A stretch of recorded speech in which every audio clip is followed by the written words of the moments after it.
Saya ini aktivis tokoh mahasiswa ITB tahun 80-an. Saya termasuk legendaris di 80-an ITB dan 80-an se-Indonesia. Rocky ini idola dari semua orang mahasiswa waktu itu. Aktivis. Di zaman saya kasih tahu aja. Susah melihat Rocky begitu hebatnya. Memukau di anak-anak muda waktu itu ada Denny J.A., ada Hari Wibowo, ada Rizal Malarangeng, apa segala. Kita kagum benar dengan dia. Dan bukan hanya kita yang kagum dengan dia. Mokhtar Lubis, ya, kemudian tokoh-tokoh besar Hariman Siregar apa segala. Itu saya tahu, saya ngikutin.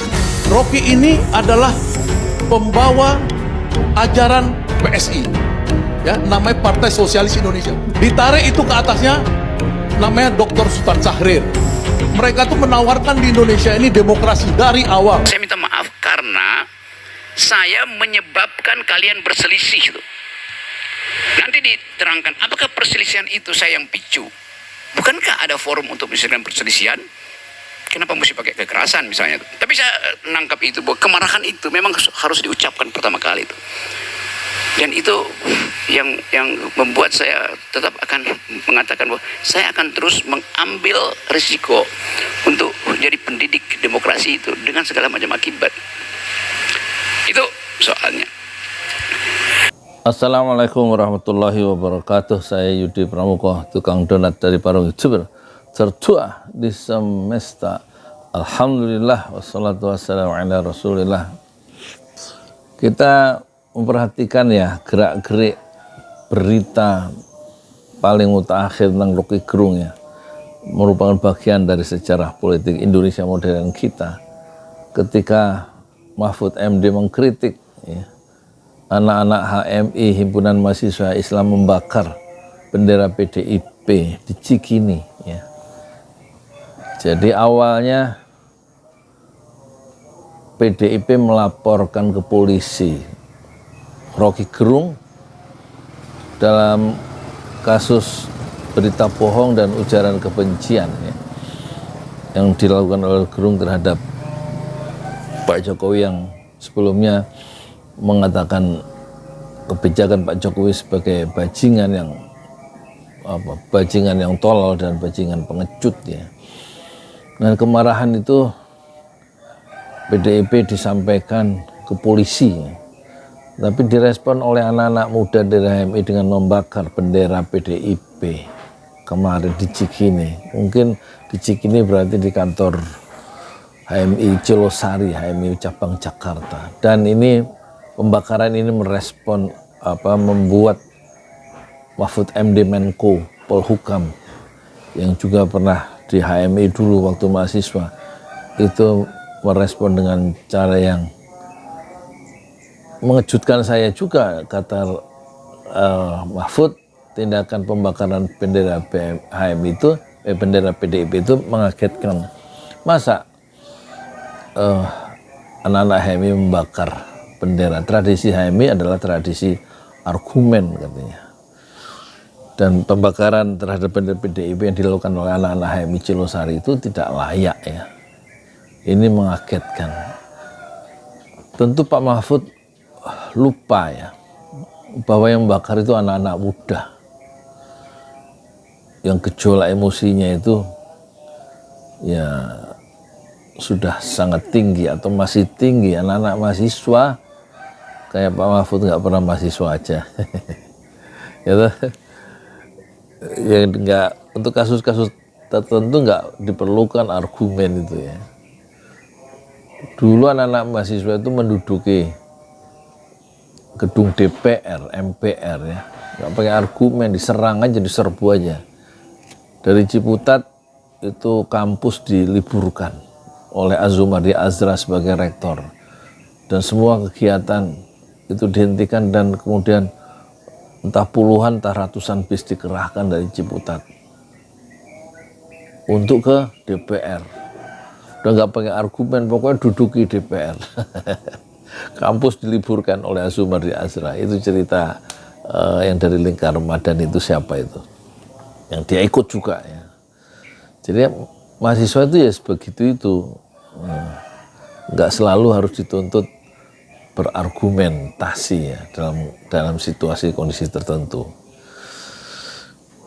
Dan kritik Mahfud yang dia terasa kaget karena anak-anak HMI kok membakar bendera PDIP, itu justru saya kaget dengan kritik Mahfud. Orang dia sendiri mencontohkan nggak pakai argumen waktu membubarkan Front Pembela Islam dibubarkan.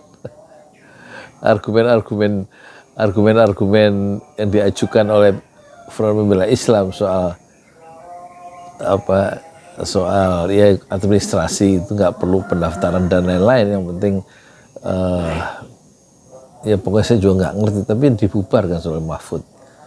Pembubaran itu nggak pakai argumen. Ya kalau pakai argumen ya terus nggak sampai pembubaran. Terus ada pembunuhan oleh negara terhadap 6 orang Front Pembela Islam di kilometer 50. Itu kan kerjaan pemerintah. Dan Pak Mahfud tidak mengecam pembunuhan terhadap 6 orang itu. Ya. Dengan 19 peluru ke tubuh 6 anak muda dibunuh oleh polisi Polda Metro Jaya. Dan pembunuhan, penghilangan nyawa di jalan itu tanpa keputusan pengadilan dan tidak ada vonis dari pengadilan yang menyatakan orang-orang yang dikejar di kilometer 50 itu bersalah, itu Pak Mahfud diem saja ya, terhadap tindakan jahat dari pemerintahnya sendiri ya. Jadi argumen bahwa membunuh 6 orang begitu saja di jalanan di kilometer 50, yaitu anggota Laskar Front Pembela Islam, itu tidak bisa diterima. Argumen membunuh karena beda pendapat, bahwa negara tidak boleh kalah, karena negara tidak boleh kalah boleh membunuh semau-maunya. Apakah itu argumen yang bisa diterima? Dan bagaimana dengan menghilangkan nyawa? Ya kan? Kritik-kritik Habib Rizik Syihab itu adalah kritik publik ya. Kritik yang menghalau kemungkaran dalam pemerintahan NKRI kita. Menegakkan amar ma'ruf nahi mungkar. Tapi dibalas oleh pemerintah dengan pembubaran organisasi Front Pembela Islam yang sudah sangat berjasa itu, membantu ya, pemerintah, program pemerintah. Bukan hanya membubarkan Front Pembela Islam, tetapi kemudian membunuh 6 orang anak muda yang mengawal perjalanan dakwah Habib Rizik dari Jakarta atau dari Megamendung ke Cikampek melalui tol ya, dan dibunuh di kilometer 50. Matinya 6 orang itu tidak direspon oleh Mahfud MD, sementara bendera yang dibakar oleh anak-anak HMI direspon. Ini mengagetkan. Pembunuhan yang 6 orang itu tidak direspon. Apakah itu peristiwa yang mengagetkan? Menghilangkan bendera dan dengan cara dibakar itu mengagetkan Mahfud MD. Tapi menghilangkan 6 nyawa dengan dibakar dan ditembak, disiksa, itu tidak mengagetkan Mahfud MD. Ini menunjukkan kepribadian Mahfud MD itu terbelah ya, memiliki split of personality. Jadi dia lebih menghargai bendera daripada menghargai nyawa.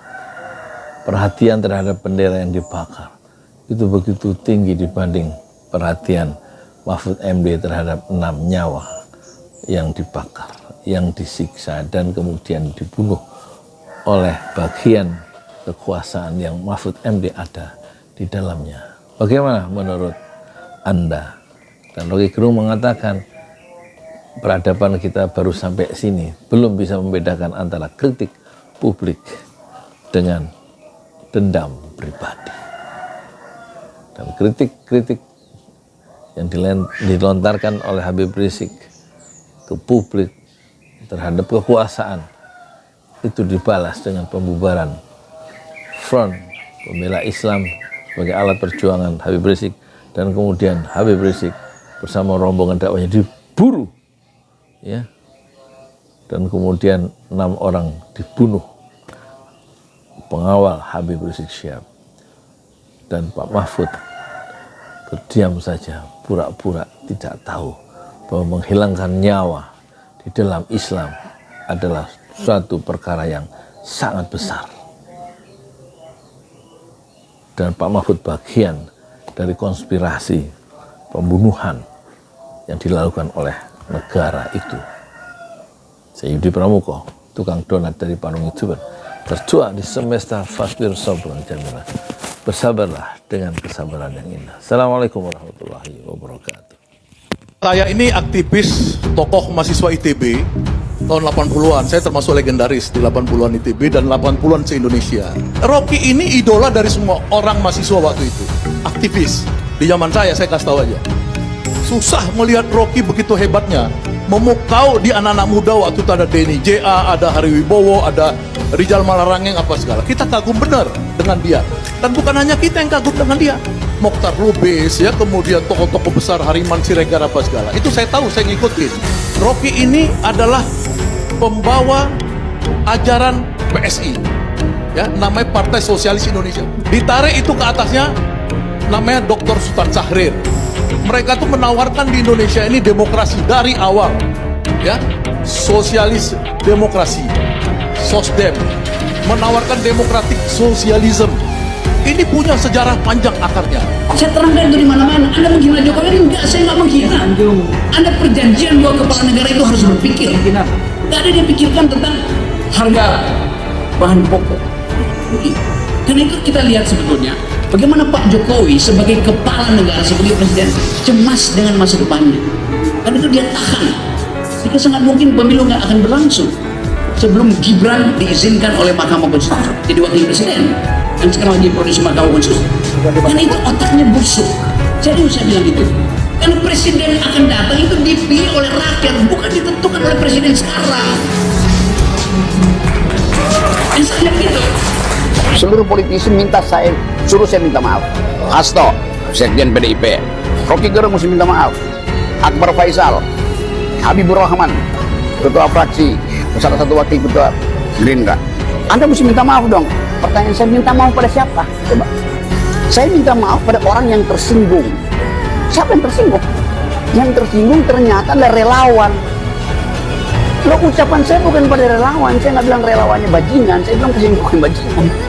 Nanti nggak logiknya itu? Masa saya minta maaf pada relawan? Konyol.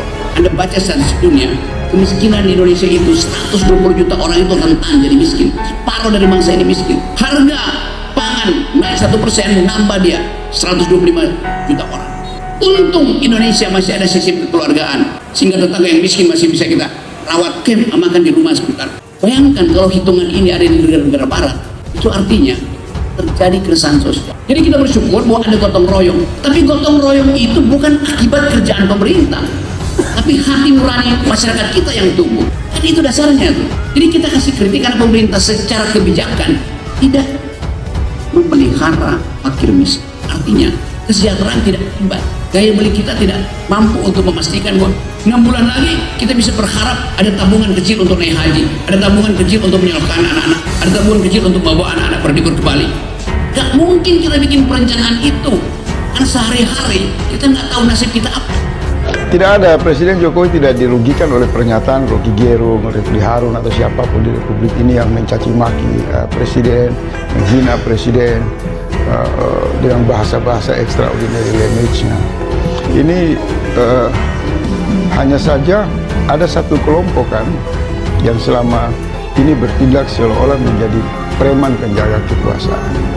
Nah, mereka ini selalu tampil mengatasnamakan mewakili presiden untuk kemudian melakukan persekusi, intimidasi, dan tekanan-tekanan yang sangat norak kepada personal orang-orang kritis yang berhadapan melakukan koreksi dalam kekuasaan. Pendekatan modus premanisme di lingkaran kekuasaan yang dikenal oleh rakyat bazir atau kelompok-kelompok relawan militan atau loyalis ini semakin hari semakin norak di jalan Allah. Ini Masjid Enam Syuhada lagi dikunjungi sama Ketua Hilmi. Modal awalnya berapa Pak Yudi Pramuko? 750.000 750.000 rupiah aja. Jadi ini 500 jutaan nih barang. Sekarang udah habis 310. Masya Allah, tuh udah pakai keramik, laponnya tinggal. Granit tuh kayak marmer. Tuh, Masya Allah nih, sampai juga kita ke sini. Masjid Enam Syuhada, ngapa namanya Masjid Enam Syuhada, Ya, Pak Yudi? kita mau mendokumentasikan perjuangan dakwah nama anak muda pengawal Habib Rizik Syihab itu. Masya Allah. Yang dibunuh sama orang jahat di kilometer 50. Kilometer 50 ya. Itu kan simbol memperjuangkan dakwah itu kita harus memberikan segalanya untuk Islam kan ya. Untuk Masya dakwah Islam. Allah. Dan nama anak muda itulah yang sudah memberikan segalanya untuk Islam. Masya Allah. Kita Apa nanti nama pemuda itu ada juga di sini mungkin diterahkan? Mungkin namanya 6 syuhada. 6 syuhada Iya, itu, 6 syuhada dipasang di sini, 6 syuhada. Bip Ali, apa yang dikomentarin dari ini semua, Bip Ali? Masya Allah, luar biasa. Dari uang 700.000, kalau pengen ternyata bisa. Bisa. Allah kirim. Tuh, bisa. Ya, Masya. dengan masuk satu gang kecil, tapi Bapak ini luar biasa. Kecil tuh. Oh, Masya Allah ya. Satu call aja. Masya Allah. Perjuangan Pak Yudi Pramuko, YouTuber sejagat paling tua. Tertua di semesta. Tertua di semesta. Masya Allah. Tukang donat. Tukang donat. Tukang donat dari Paru. Ini saya laporkan dari lapangan ini, langsung dari Masjid Enam Syuhada. Masya Allah. Dan ini dia. Dalam kelihatan. Tuh, lihat tuh masjidnya. Tuh imamnya di situ tuh. Malam-malam lagi kita. Masya Allah. Masih kurang nih. Atapnya katanya transfer aja deh.